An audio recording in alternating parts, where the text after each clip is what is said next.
नमस्कार दोस्तों आज बात होगी अखिलेश यादव वर्सेस योगी आदित्यनाथ। एक तरफ विकास की बात और समाजवादी विचारधारा और युवाओं के दिलों की धड़कन, तो दूसरी तरफ एक सशक्त राजनेता और एक कानून व्यवस्था की वह कड़ी, वह धुरी जिसको तोड़ना मुश्किल नहीं नामुमकिन। कहते थे राम मंदिर के मुद्दे पर अगर फैसला हुआ तो आइए आज अखिलेश जी और योगी आदित्यनाथ जी के बारे में बात करते हैं। तो चलिए शुरू करते हैं। नमस्कार, मैं गगनदीप सिंह आप लोग के बीच में आज एक नई अदावत सामने लेकर आया हूँ। चलिए तो अदावत क्या है? योगी आदित्यनाथ वर्सेज अखिलेश यादव। आपको शर्म आने हम शर्म तो तुम्हें करनी चाहिए जो अपने बाप की सम्मान नहीं कर पाए। तो चलिए बात करते हैं पहले अखिलेश यादव जी की। अखिलेश यादव वह नेता जो 2012 में बिना कुछ किए और बिना लड़े बिना भिड़े एक मुख्यमंत्री का पद ले लेते हैं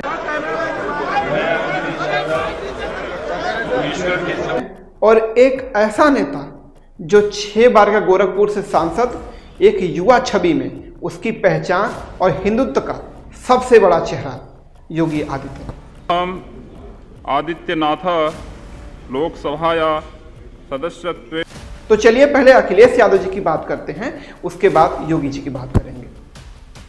अखिलेश यादव एक युवा विचार, युवा सोच, युवा जोश के चलने वाले के साथ चलने वाले और समाजवादी विचारधारा को साथ लेकर चलने वाले और युवा दिलों की धड़कन के रूप में जाने जाते हैं अखिलेश यादव जी।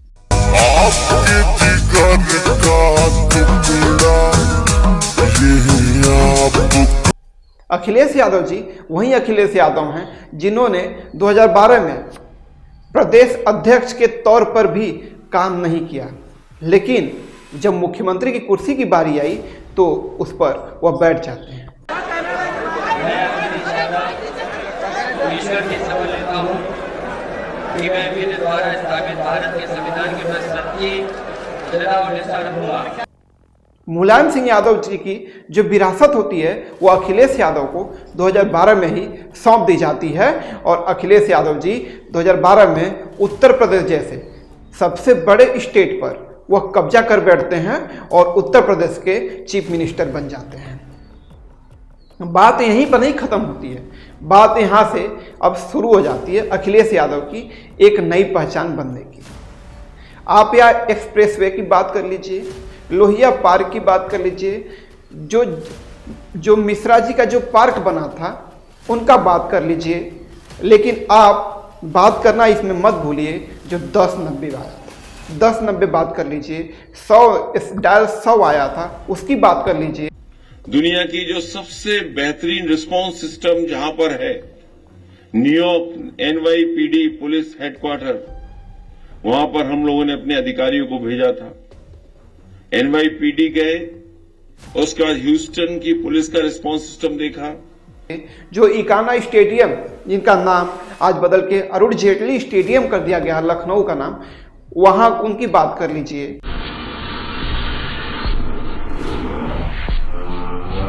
जो इकाना स्टेडियम बहुत बड़ा स्टेडियम बनाकर अखिलेश यादव ने तैयार कर दिया था।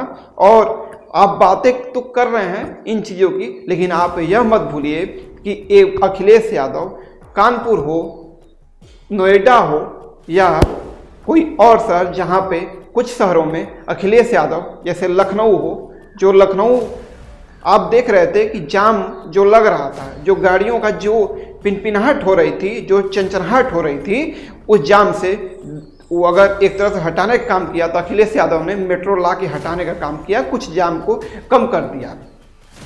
तो वह मेट्रो भी वहाँ पे ला देते हैं, तो उसको भी अखिलेश यादव की सबसे बड़ी उपलब्धि मानी जाती है। 5 साल के कार्यकाल में सबसे बड़ी उपलब्धि अगर किसी चीज़ को मानी जाती है अखिलेश यादव की, तो वह मानी जाती है लखनऊ मेट्रो, नोएडा मेट्रो और जो कानपुर मेट्रो थी, उसको उपलब्धि अखिलेश यादव जी की मानी जाती है।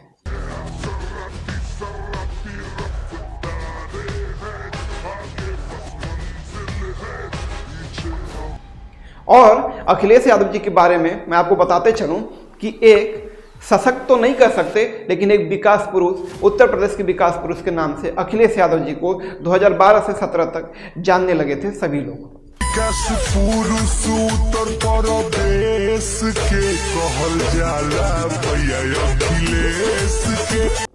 आपने देखा होगा कन्या विद्यादान हो या लैपटॉप वितरण हो, वो अखिलेश यादव जी ने देकर एक तरह से युवाओं को सशक्त और ऑनलाइन में बढ़िया बनाने के लिए और स्मार्ट बनाने के लिए उन्होंने लैपटॉप भी योजना शुरू कर दी थी।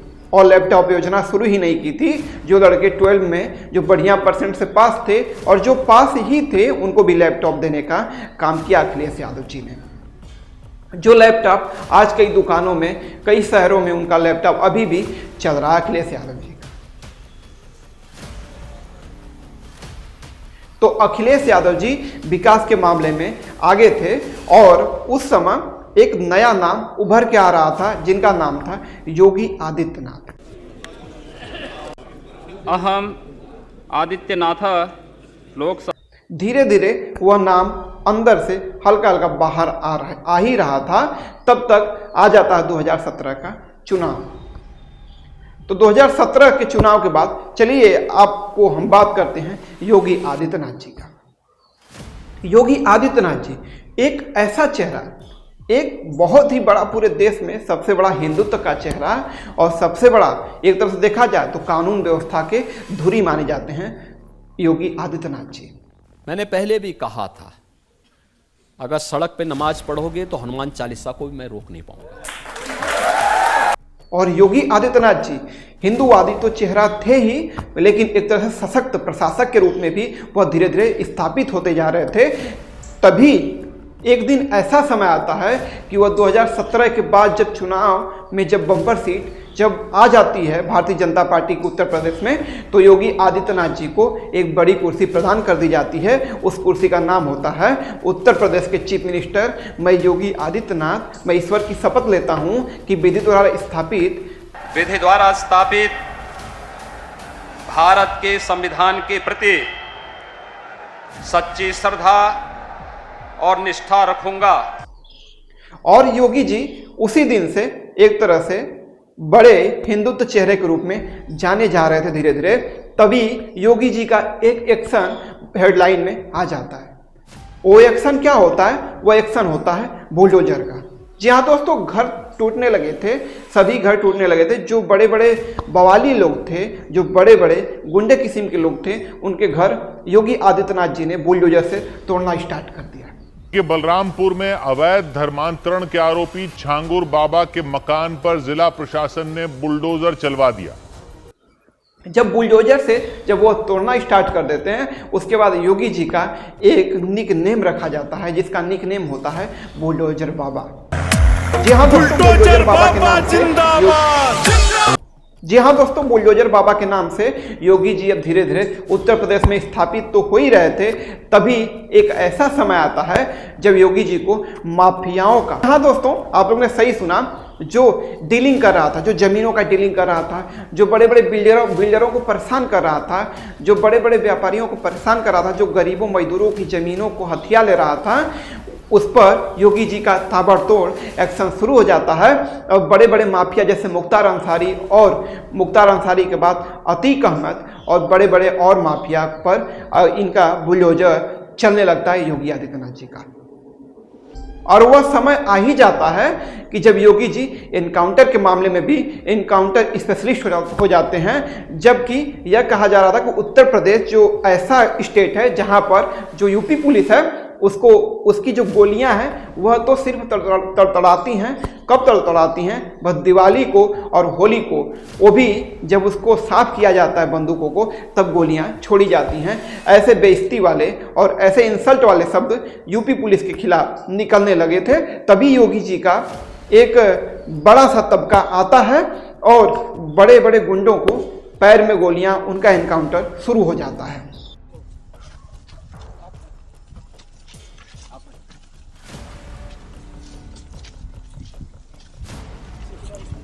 जब एनकाउंटर शुरू हो जाता है तब पुलिसिया से, जो पुलिसिया सिस्टम होता है, उससे लोग डरना स्टार्ट कर देते हैं। उसके बाद योगी जी का ताबड़तोड़ एक्शन गुंडों पर दिखने लगता है और ताबड़तोड़ एनकाउंटर होने लगते हैं उत्तर प्रदेश में। तब समय आता है मुख्तार अंसारी जी का। जो मुख्तार अंसारी जिनके चलने से पूरा जो पूर्वांचल है वह एक समय ऐसा था कि वो दहलता था और पूर्वांचल पूरी तरह से हिलता था। नहीं उसमें बहुत ऐसा नहीं है, उसमें दूसरा मामला है, लेकिन अभी तक कहीं पूरा जो मामला है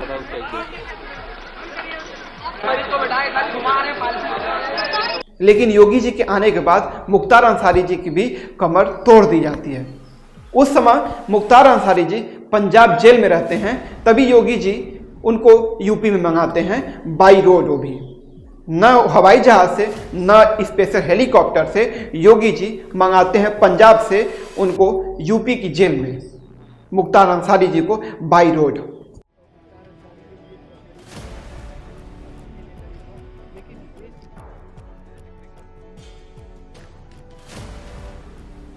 और बाई रोड मंगाने का एक ही सिद्धांत था और एक ही सिद्धांत के उसे बताना था कि संदेश दिया जाए कि कितने बड़े गुंडे हों उत्तर प्रदेश में वह भीगी बिल्ली बन ही जाते हैं। यह योगी जी दिखाना चाहते थे उत्तर प्रदेश वासियों को। तो मुख्तार अंसारी जी का तो यह कार्यक्रम आता जाता रहता है। चलिए बताते हैं आपको, एक और गुंडे मवाली थे जिनका नाम था कानपुर के विकास दुबे। जी हाँ दोस्तों, विकास दुबे, वही कानपुर वाले विकास दुबे जिनको योगी जी ने गाड़ी पलट जाती है और एसटीएफ के जवान भी वहीं पे रहते हैं, घायल भी रहते हैं एसटीएफ जवान, लेकिन गाड़ी पलटती है। उसके बाद विकास दुबे की तत्काल वहीं मौत हो जाती है। जाते हैं वो ट्रामा सेंटर, लेकिन वहाँ पे उनको मृत घोषित कर दिया जाता है।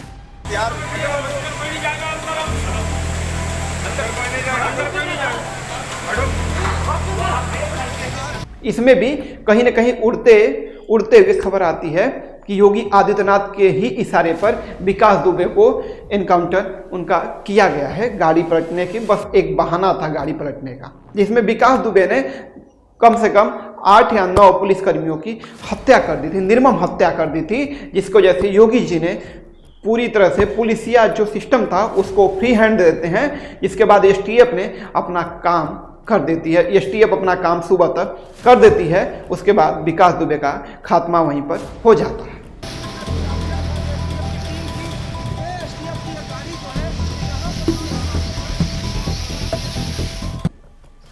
फिर आता है, चलिए आपको फिर लेकर चलते हैं मुख्तार अंसारी जी का। मुख्तार अंसारी जी ऐसे रहते हैं जेल में बंद उनकी डेथ हो जाती है।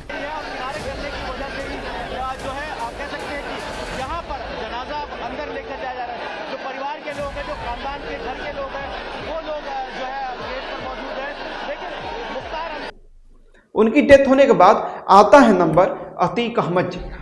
अतीक अहमद, वही अतीक अहमद जिसके चलने के बाद जो यूपी का चीफ मिनिस्टर होता है उसका भी काफिला उसके सामने रुक जाता है। लेकिन योगी आदित्यनाथ की सरकार आने के बाद अतीक अहमद पूरी तरह से भीगी बिल्ली बन चुका था और उसका भाई अशरफ अहमद वो भी पूरी तरह से भीगी बिल्ली बन चुका था। हम आपके जरिए गवर्नमेंट से कहना चाहते हैं कि बिल्कुल मट्टी में मिल गए हैं, अब हमारे औरतों को बच्चों को परेशान न करें। हाँ, लेकिन वह धीरे धीरे अंदर काला कारोबार शुरू उसका था ही और अंदर उसका कारोबार चलता ही रहता है। एक दिन ऐसा समय आता है जो पूजा पाल हैं, जो विधायक हैं, उनके पति की हत्या बहुत पहले हो चुकी थी।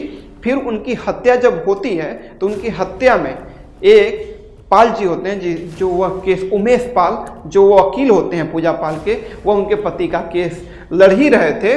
तभी क्या होता है कि जो अतीक अहमद का जो बेटा होता है, जो बड़ा बेटा होता है, उन्होंने क्या करता है, वह आकर सीधे ही जो उनके पूजा पाल के जो मेन वकील होते हैं उमेश पाल, उनको कई गोलियां दनादन मार देता। सुनकर एक लड़की भी वहां पहुंचती है और उमेश के पास जाती है, लेकिन फायरिंग देखकर वो डर जाती है।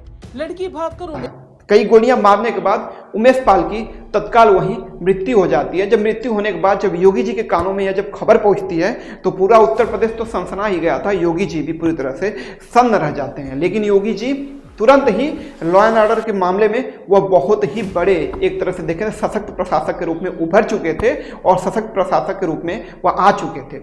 तभी वह गोलियां जब तड़तड़ाती है, जब वह मार कर निकल जाता है, उसके बाद योगी जी का तत्काल एक्शन होता है। बस एक दिन बाद ही वो जो रहता है अतीक अहमद का बेटा, उसको एनकाउंटर उसका कर दिया जाता है, उसको मौत के घाट उतार दिया जाता है। मीडिया वालों के माध्यम से मुख्यमंत्री जी से निवेदन है कि अब और ना सताया जाए, जो कुछ हो गया है सो हो गया, और जो अन्यथा सताया जा रहा है उससे बचा लें।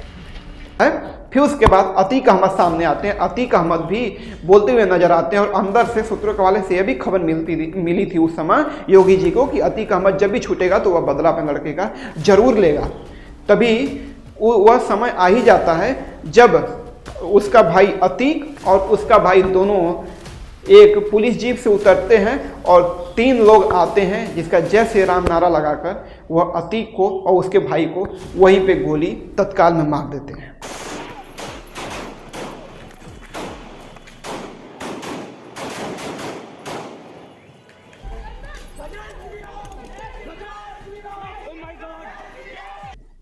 जैसे ही गोली मारते हैं, अतीक और उसका भाई तुरंत जेल में वो जेल से उठा के सीधे हॉस्पिटल उसको पहुंचाया जाता है। हॉस्पिटल पहुंचाने के बाद वह जो डॉक्टर होते हैं उसका जैसे इलाज स्टार्ट होता है, इलाज के दौरान ही उसको मृत घोषित कर दिया जाता है दोनों भाइयों को। उसके बाद बात उठने लगती है कि क्या योगी जी ऐसे ही पूरे गुंडों को साफ कर देंगे। तो योगी जी पूरी तरह से गुंडों को साफ कर चुके थे उत्तर प्रदेश में। फिर वो कहते थे राम मंदिर के मुद्दे पर अगर फैसला हुआ खून की नदियां बहेंगी। मैं कहता था देखो भाई, कुछ एक मच्छर भी नहीं मरने वाला है, कुछ नहीं होगा। न्यायालय मेरिट के आधार पर फैसला करे, फैसले को लागू हम करेंगे। और किसी के माई के लाल पे हिम्मत है उत्तर प्रदेश में उपद्रव करके दिखा दे। अतीक अहमद जैसे ही मरा उसके बाद लगा कि अब कोई भी गुंडा अब अलग जन्म अब नया गुंडा नहीं लेगा। जब तक योगी जी हैं तब तक तो वो शायद अपने बिल में ही छुपा रहेगा। तो यह थे योगी आदित्यनाथ जी, जिनके बारे में और एक सशक्त प्रशासक के रूप में जो उनकी छवि थी मैंने आपके सामने रख दिया। तो जी, समाजवादी पार्टी और भारतीय जनता पार्टी पूरी तरह से बहुत ही लड़ाकू मूड में है और बहुत ही जबरदस्त टक्कर होने वाली है दोस्तों 2027 में। अब देखने वाली बात क्या होगी कि क्या 2027 में योगी जी का जो बुलडोजर है वह एक्शन में ही रहता है और उसी को जैसे जो योगी आदित्यनाथ हैं वह चुनाव निकाल पाते हैं, या अखिलेश यादव जी कोई कमाल कर पाते हैं और कमाल करने में वह सफल हो जाते हैं। एक अकेला कितनों को भारी पड़ रहा है। तो आप लोग कमेंट बॉक्स में जरूर बताइएगा कौन सबसे बढ़िया मुख्यमंत्री उत्तर प्रदेश के लिए साबित हुआ है अब तक।